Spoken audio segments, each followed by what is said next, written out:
Chöchek tۆmۇr باتۇر. Qadimki zamanda il iqlimida cho'ng bir podsho o'tgan ekan. U podshoning ikki xotini bo'lsa-mu, ammo farzand yuz ko'rmagan ekan. Shun uning ko'ngli bearam ekan. U xafaligini besish maqsadida har doim shikarga chiqib, tomosha qilishni yaxshi ko'rar ekan. Oy kunlar o'tib, podshoning kichik xotini homildor bo'ldi. Buni anglagan podsho shikarga texmi amroq bo'lib ketibdi. Bir kuni podsho vazirlar bilan shikarga chiqib ketganda, kichik xotini bir o'g'il tug'ibdi. Biroq podshoning cho'ng xotini ichtarlik qilib, balni ko'lga tashlab o'tib, o'rniga itning kuchugini akilib qo'yibdi. Podsho shikardan yenib kelganda, cho'ng xotini oldiga chiqib, "Ey podshoyim, kichik xotinlari kuchuk tug'di" deb xabar qilibdi. Darg'azab bo'lgan podsho kichik xotinni o'ldirmoqchi bo'libdi. Bu chaqda cho'ng xotini yilganlik bilan, "O'ldirmisizlar podshoyi olam, bu navbat men bir qo'shiq qinin tilib olay" deb yolvorgan bo'libdi. Shuning bilan podsho kichik xotinni bir qatimga omon qoldiribdi. Aradan yana bir qancha vaqt o'tibdi. Podshoning kichik xotini yana homildor bo'libdi. Podsho yana burungi odati bo'yicha shikarga chiqib ketgan ekan. Bu qatim kichik xotini qiz tug'ibdi. Cho'ng xotini bunimi ko'lga tashlab o'tib, o'rniga mushuk bolasini akilib qo'yibdi. Podsho shikardan qaytib kelganda, cho'ng xotini podshoning oldiga mushuk bolasini ko'tarib chiqib, "Ey podshoyi olam, bu qatim kichik xotinlari mushuk tug'di. Yurt ichida yuzimizni yar qilyapti. Bu nim degan rasvochilik" deb yolg'ondan yig'lab, o'rnini peshiga kiyibdi. Achchiqlangan podsho kichik xotiniga og'ir jazo berishni buyuribdi. Endi gapni bolalarning ahvolidan anglaylik. Cho'ng xotini ko'lga tashlab o'tgan yilqi bolalarni bir oyoq suvdan chiqib, jangalga elib ketib beqibdi. Bolalar o'sib cho'ng bo'libdi. Aqliga kelganda ular bir-biriga ad qo'yishyapti. O'g'lining eti tۆmۇr, qizning eti maxtumsizlar bo'libdi.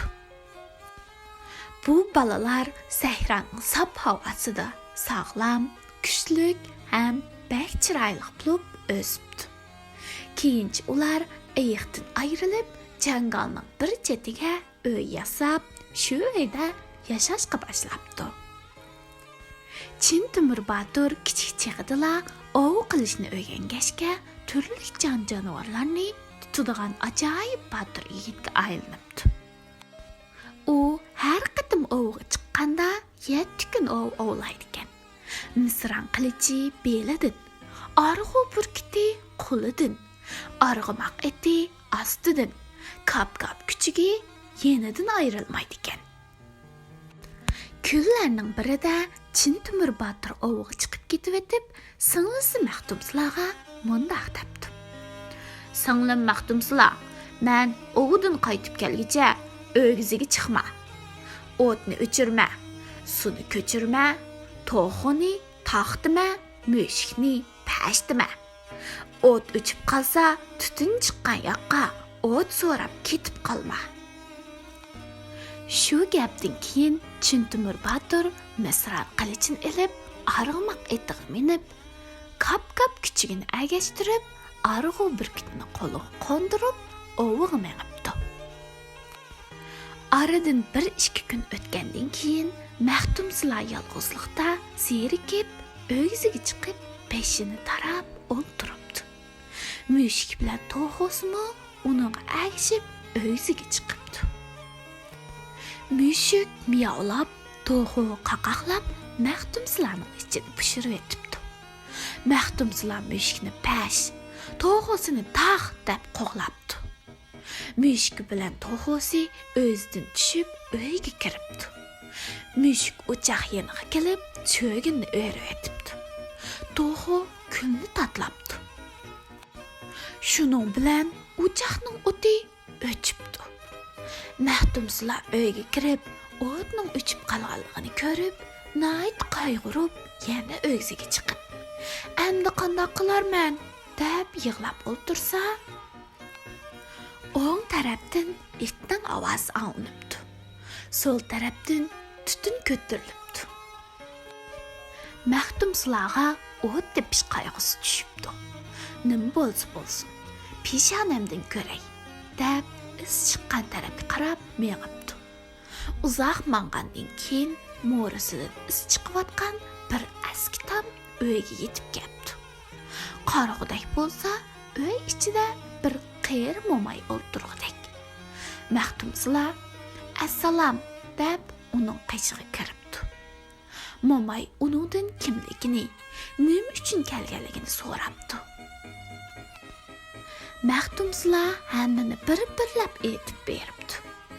Mo'may Mahtumsizlarning ikki qo'liga ko'l bilan terix silib beribdi va bir tal tezakni tutashtirib, uni yog'ochga sanchib, og'ziga tishlatib qo'yibdi. Andin Mahtumsizlarga "Ikki qo'lingdagi ko'l bilan terixni uyga borguncha chechib borgin, arqinga qarmag'in" debdi. Mahtumsizlar mo'mayning deganini qilibdi. Shundan keyin mo'mayning uyidan Mahtumsizlarning uyigacha yilqi terix unib belgi bo'lib qolibdi. U mo'may aslida 7 boshliq yalmavuz ishgan. Mahtumsizlar uni bilmabdi.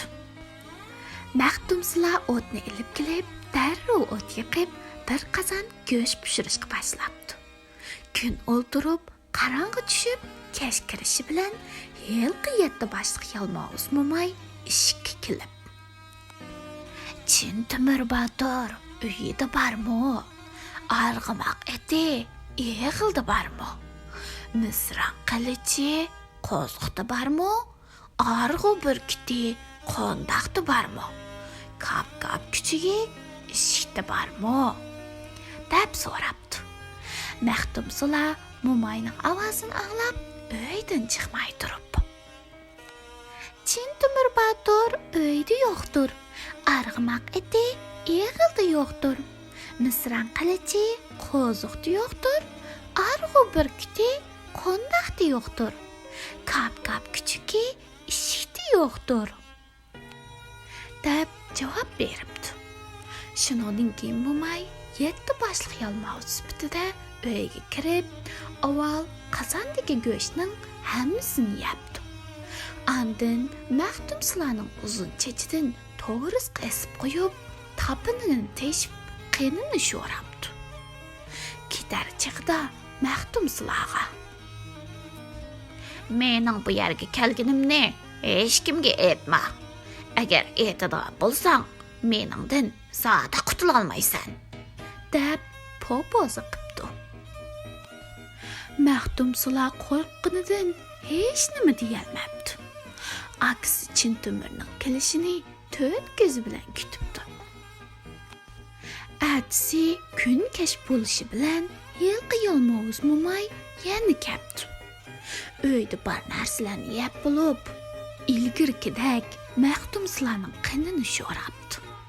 Bu ahvol bir necha kun shu xilda davomlashibdi. Mangsi anardek, o'zini gildek Mahtumsizlar kundan kunga mag'dursizlanib, zaprandek sarg'ayib ketibdi. 7-chi kuni Chöchek Bato'r ovidan qaytib kelib, singlisini ko'rish bilan hayron bo'ldi.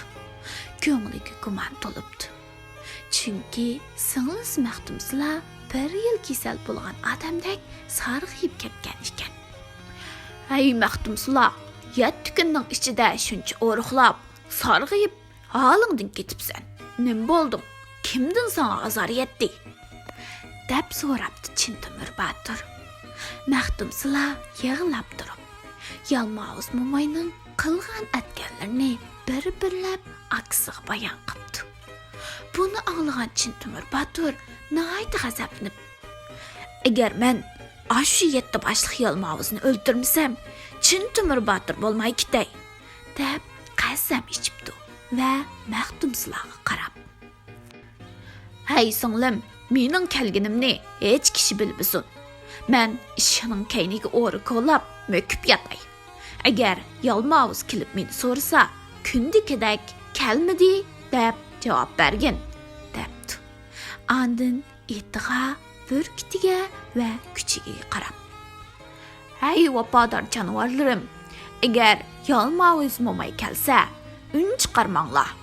Bir amal qilib uni qo'lga tushiraylik, debdi. Bu jonivorlar Chöchek Baturning gapini o'qidi ekan. Shunda qilib Chöchek Batur maydasiga 7 qat sautni tingib, beshiga do'pilga kiyib, misran qilichin tutib, o'rida ko'milib yetibdi. Bir kamdan keyin yalmavuz mo'may kelib, eshikning oldida to'xtabdi. Uning yuragi dupildab, badani shirkinib ketibdi. U bugun Chöchek Batur kelgan o'xshaydi.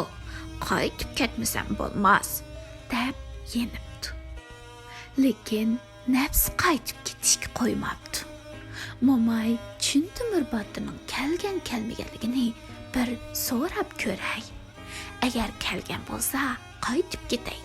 Kelmagan bo'lsa, u vaqtda mening baxtim, deb o'ylab, eshikka yaqin kelib. Chöchek Batur uyida bormi? Arg'umoq eti, eg'ildi bormi? Misran qilichi, qo'ziqti bormi? Arg'u burkiti, qo'ndaqti bormi? Kap-kap kuchiki, ishikti bormi? deb so'rabdi. Maxtumsula. Chöchek Batur uyda yo'qdir. Arg'umoq eti, eg'ildi yo'qdir. Misran qilichi, qo'ziqti yo'qdir. Arg'u burkiti, qo'ndaqti yo'qdir. Kap-kap kuchiki, ishikti yo'qdir, deb javob beribdi. Mo'mayning yuragi to'xtab, 7 beshining har biridan turli sadolarni chiqarib, havo guldirligandek kirib ketdi. Lekin ichkirgi uyga kirmay, "Hey Maxtumsula, akang Chöchek Batur kelgan o'xshaydi. Uyingda odamning puruqi borg'u", debdi. Maxtumsula tamkinlik bilan, "Akam tehi kelmadi. Agar kelgan bo'lsa, arg'umoq eti eg'ilda, misran qilichi qo'ziqda, arg'u burkiti qo'ndaqda, kap-kap kuchiki ishikda bo'lmasmidi", debdi. "Sen yolg'on aytyapsan. Chöchek Batur kelgan o'xshaydi. Adam burqi kelib turdi. U yo'shirinib olgan o'xshaydi", debdi yalmavuz mo'may. "Bugun akamning ko'nglak tam bilan yuyib, suyini uyga tekkan edim. Shuning puruq bo'lsa kerak", debdi Maxtumsula. Bu so'zni anglab yalmavuz mo'may ishkirga uyga kiribdi. Odat bo'yicha Maxtumsulani uzun chechidan to'g'ris qisib, amdiliqini sho'ray deb turishiga Chöchek Batur o'rnidan chiqib, misran qilichi bilan birni urgan ekan, yalmavuz mo'mayning bir beshi uzilib tushibdi. Yalmavuz mo'may "Ah" debdi-da, Chöchek Baturga qarab, "Bir beshimni olding, qolgan 6 beshimga qandoq javob berasan?" deb qahri bilan elishishga kirishibdi. Elishish bir kech kunduz bo'pti. Chöchek Batur yana bir beshini chepib tushiribdi. Yalmavuz mo'may uydan qochib chiqishning ilojini topolmay, Chöchek Baturga yana esilibdi. Yana bir kech kunduz elishibdi. Chöchek Batur bu qitim yalmavuz mo'mayning yana bir beshini chepib tushiribdi. 3 beshidan ayrilgan yalmavuz texmi g'azab bilan tutishibdi. Chöchek Batur uning yana bir beshini urib tushiribdi. Yalmavuz mo'may u yoqdan bu yoqqa qochishga boshlabdi. Chöchek Batur uning 5-beshini kesib tushiribdi. Yalmavuz mo'may amdi mag'dursizlanib, ko'zlari piyoladek bo'pti. Eshikdan qochib chiqay desa, Maxtumsila qilish bilan chepib chiqarmabdi. Oxiri Tۆmür Batur Yalmavuz momayning 6-chi beshini chepib tushiribdi. Endi Yalmavuz momayning Yalmingöz deb atalgan birli beshi qapti. U amalsizlikdan qo'yinga aylanibdi-da, uyning to'ngligidan chiqib ketib etdi. "Hey Maxtumsila, xap to'xta" deb badar qochibdi. Tۆmür Batur arg'imoq etiga minib, bir besh qilgan Yalmavuz momayning orqasidan qo'g'labdi. Maxtumsila bog'loqliq kap-kap kuchugini qo'yib etibdi. Tۆmür Batur Yalmavuz momayga yetishibdi. Yalmavuz momay nailaj Tۆmür Baturga esilibdi. Ular kelish kirgich elishibdi. Uninggacha Tۆmür Baturning kap-kap kuchiga yetib kelib, Yalmavuz momayning pochiqidan tishlab tortibdi. Bir ozdan keyin Yalmavuz momay g'alsizlanib yiqilibdi. Kap-kap kuchiki uni talab o'ldiribdi. Tۆmür Batur Yalmavuz momayning 7-chi beshini ilib, uyga xushal qaytibdi. Shunda qilib, ular yana bir necha vaqt xushal-xuram o'tibdi. Maxtumsilarning rangi ruhi asta asliga kelibdi. U ay yuzlik, xumar ko'zlik, shirin so'zlik, sumbul chashliq, qari qashliq. Nazik badan bir go'zal bo'ptiki, uni ko'rgan har qanday kishi ahli yushini bilmay qoladi ekan. Kunlardan bir kuni Tۆmür Batur serikib, yana ovga chiqmoqchi bo'pti va Maxtumsilarga: "Ay singlim, men yana ovga chiqaman. Sen hargiz uydan taloqa chiqmag'in. Suv bo'yida o'ltirib, beshingni tarimag'in" debdi. Tۆmür Batur singlisi bilan xo'shlashib, ovga chiqib ketibdi. Maxtumsila akasining nasihatini yodida tutib, bir necha kungacha uydan taloqa chiqmabdi. Lekin kunlar o'tgan sari serikibdi. Oqibat taloqa chiqib, eshik oldidagi eriqning bo'yida suzuk suvning qishig'iga qiziqib, chechini tarashqa boshlabdi. Uning uzun, sumbul chochlaridan bir necha tili suv tushib ketibdi. Bu chochlar eqib berib, Sanju podshohining o'rdasidagi ko'lga tushibdi. Bu vaqtda Sanju podshohining o'g'li nurkarlari bilan ko'lning bo'yida o'ltirgan ekan. Shahzoda ko'l bo'yiga kelib, bosh ko'zini yuvib olsa, uning qo'liga yilqi chochlar ilinib chiqibdi. Bu chochlarning uzun va sumbullig'i shahzodani hayron qoldiribdi. Shahzoda nurkarlaridan: "Bu nima degan uzun choch? Kimning chechi?" deb so'rabdi. Nurkarlar: "Hay shahzoda, bu ili iqlimining go'zali Maxtumsilarning chechi o'xshaydi. Uning Tۆmür Batur degan akasi bor. Uningga tang keladigan artiqi chiqqani yo'q" deb javob beribdi. Shahzoda Maxtumsilarni ko'rmay turibla, uningga oshiq bo'lib, vasvasiga tushibdi. Darhol qo'l ostidagi baglarni yig'ib, maslahat qilibdi. Nurg'un lashkarlarni to'plab, Maxtumsilarni ilib qaytish uchun yo'liga ravon bo'libdi. Ular bir necha kunlardan keyin Tۆmür Baturning uyiga yaqin kelibdi. Atrofni qo'rshabdi. Maxtumsilar bularga qarshilik ko'rsatib, uyisiga chiqib, mundoq debdi: "Hay lashkarlar, bu nima degan uyatsizlik? Yolg'iz bir ojiz qizga shuncha lashkarlarning kelishi nomardlik. Akam Tۆmür Batur kelsa, qanday javob bersizlar?" Shahzoda Maxtumsilarni ko'rib, o'tdek kuyib, mundoq debdi: "Hay Maxtumsilar, Özüңni manga qabul qilsang qil, bo'lmasa seni zo'rliq bilan olaman. Maxtumsular bu gapni anglab, g'azab bilan yerga tushibdi.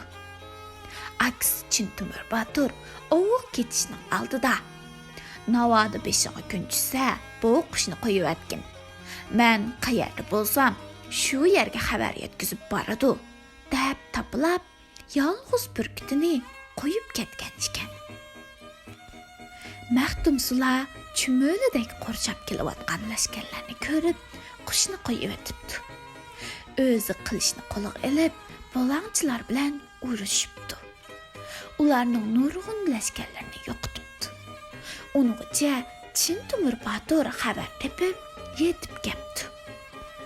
U misran qilichini o'ynatib, bir o'zi necha ming lashkar bilan qattiq elishibdi. Tang kelolmagan lashkarlar ular tirishiga baxmay qechishga boshlabdi. Shahzoda qechib ketayotgan lashkarlarga: "Sizlar 2 kishidan shuncha qachamsizlar. Qaysanglar mendan yaxshilik ko'rmaysizlar", deb pitirab ketgan lashkarlarni o'zi boshlab urush qilibdi. Shahzoda Chöchek Baturga bir qancha 10 panvallar bilan biroqli hujum qilibdi. Nayza qilishlarning bir-biriga urilishidan chaqmoq chaqqandek o'tlar chaqnabdi. Biroq har ikki taraf bir-birini yengolmabdi. Maxtumsular bu holni ko'rib, andishaga tushibdi. U akamga zaxm yetmagaydi. Uning meyib bo'lganidan mening yo'q bo'lganim yaxshi, deb o'ylab, akasiga mundaq debdi: "Jinim aka, dushmanlar son-sanoqsiz, ham rahimsiz. Shunga siz jangdan yening. O'lsam men o'lay, siz amon qiling." Shu chaqda Chöchek Batur Maxtumsularga qarab: "Singlim, meningdan tashvish qilma. Chöchek deb etim bor. Manga dushman oldida bosh egish o'lim bilan tang. Sen jon jigar singlimdan ayrilmayman. Shunga jangdan yonmayman", deb jangni davomlashtiribdi. Shahzodaning lashkarlari o'lib tugashga oz qolganda, yordamga avatilgan son-sanoqsiz lashkarlar yetib kelibdi. Ular qilish nayzlarini yalang'ochlab, o'q-yorlarni challab, Chöchek Baturga qori qog'idek yepishibdi. Shahzoda fursatni g'animat bilib, Maxtumsularni tutib olib, put-qo'lini mahkam bog'lab, elib qochibdi. Chöchek Batur qahr-g'azabga to'lib, 7 ko'chik kunduz elishib, hamma bulangchining kallasini tinidan judo qilibdi. Keyin qarg'udek bo'lsa, Maxtumsular hech yerda ko'rinmabdi. Chöchek Batur texmi g'azablanib, arg'umoq etiga minib, Maxtumsularni izlab, dasht cho'llarni kesibdi. Izda oxiri Ili daryosini kechib o'tib, Tekas teg'ining ko'k to'pidiga yeriga kelibdi. Kishilar tanq dastan bo'lgan bu Baturni nayt xushal qarshilabdi. Shuning bilan Chöchek Batur bu yerga joylashib qolibdi. Chorvachilik qilib yurib, tezla boy bo'libdi. Shundaqdimi, bu mol dunyo uning ko'ziga zodi ko'rinmabdi. Butun o'y xayoli singlisi Maxtumsularda ishgan. Ko'zi kecha-kunduz yoshdan qurimabdi. Shunda qilib Chöchek Batur to'l yig'lab yurib, oxiri uning ikki ko'zi qarg'u bo'lib qoldi. Endi gapni Maxtumsulardan anglaylik. Shahzoda Soyib Jamol Maxtumsularni qo'lga tushirgandan keyin o'rnisiga opirib 40 kecha-kunduz to'y o'tkazibdi. Uni majburiy xudolikqa oldi. Aradan necha yillar o'tib, polangchidan 2 o'g'il tug'ibdi. Shundaqdimi, u yana kecha-kunduz aksini ko'rish xiyol qilib, qandoqli bo'lsin, bulangchilarning qo'lidan qutulishning chorasini izlabdi. Kunlarning birida Maxtumsular podshohning oldiga kirib, daryo bo'yiga berib, sayil qilib kelishga ijozat so'rabdi. Podshoh o'z ko'nglida: "Endi ikki balliq bo'lg'ashqa bizga ram bo'ldi" deb o'ylab ruxsat qildi. Sanju podshohlikning bir tulpari bo'lib, bu tulparga podshohning o'zidan boshqa kishining minishi ma'ni qilindi ekan. Maxtumsizlar ana shu tulparga minib 40 kelinsak ham 40 nurkarning muhofizatida daryo bo'yiga qarab yo'l oldi. Bular Ili daryosi bo'yisiga kelib tushibdi. Qator chidil bargohlarni tikib, har xil taomlarni pishiribdi. Sutdan qilingan sharoblarni tulum bilan tiklab qo'yibdi. Cho'ng ziyofat boshlanibdi. Maxtumsizlar o'z qo'li bilan yog'och oyoqlarga sut hariqini to'ldirib, kelinsak nurkarlarga bir-birlab sunibdi. Birdamda hammasini mast qilib o'tibdi. Maxtumsizlar ularning mastligidan foydalanib, chaqqonlik bilan tulparga minibdi-da, Ili daryosini kechib, u qatqa o'tibdi. Podshoh oldida besh ketishdan qo'rqqan nurkarlar darhol orqasidan qo'g'lab daryo labiga keldi. Biroq hech qaysisining iti daryoga kirolmabdi.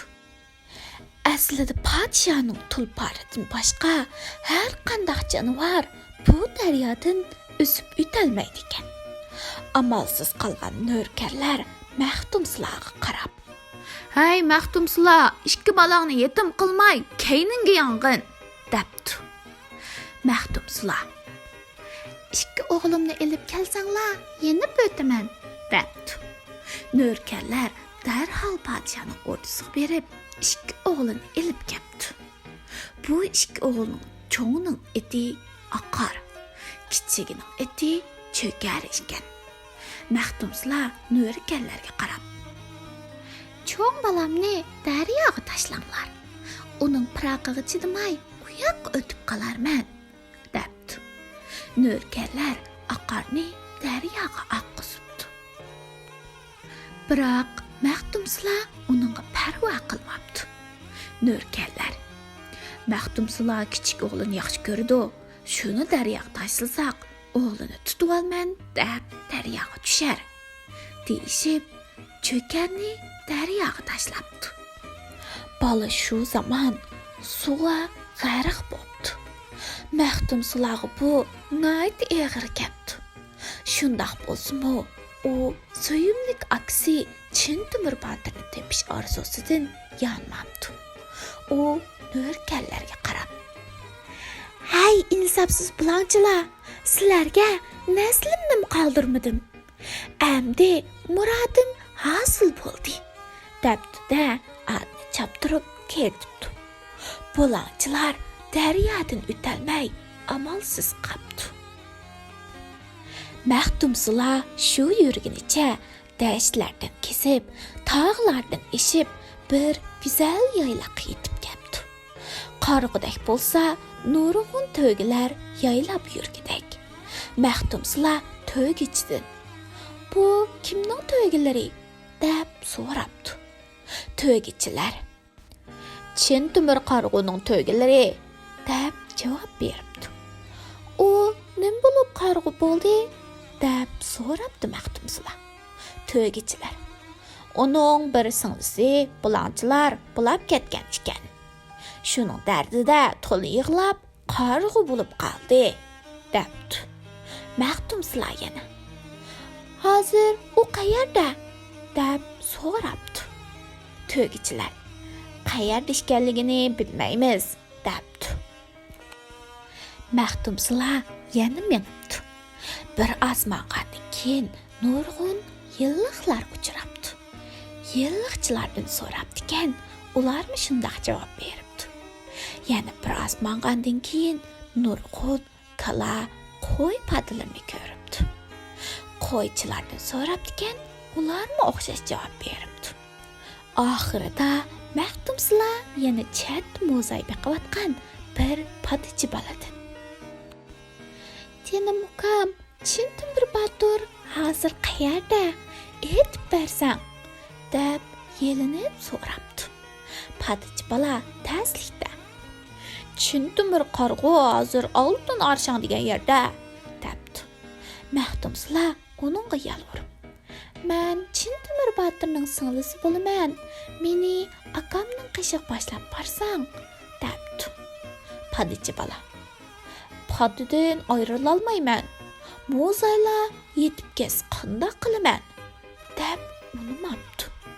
Mahtumsizlar, "Undaq bo'lsa, padilaringga men qarab turay. Qo'lingga muni olmini ol. Agar Chin Tۆmür Батур so'zingga ishonmasa, olmini ko'ziga surtsang, ko'z ochiladi", deb qo'liga bir olmini beribdi. Padichi bola olmini elib yo'liga ravon bo'ldi. U Chin Tۆmür Батурga berib, mahtumsizlarning xabarini aytgan ekan, Chin Tۆmür Батурning hech ishongisi kelmabdi. Shu hamon padichi bola Almutiyarning olmisi, mahtumsizlarning xaltisi, mahtumsizlar bo'lmasa, qaydinkilar xaltisi, deb olmini Chin Tۆmür Батурning ko'ziga surtgan ekan, uning ko'zi shu zamon ochilibdi. Chin Tۆmür Батур padichi bolaga cho'ng rahmatlarni aytibdi. Ham uning bilan birga mahtumsizlarning qishig'iga kelibdi. Ak-singil qarindoshlar bir-birini ko'rib yig'ilishibdi. Hal ahvol so'rab mungdishibdi. Shundan keyin ular xo'shal-xo'ram tinch umr kechiribdi.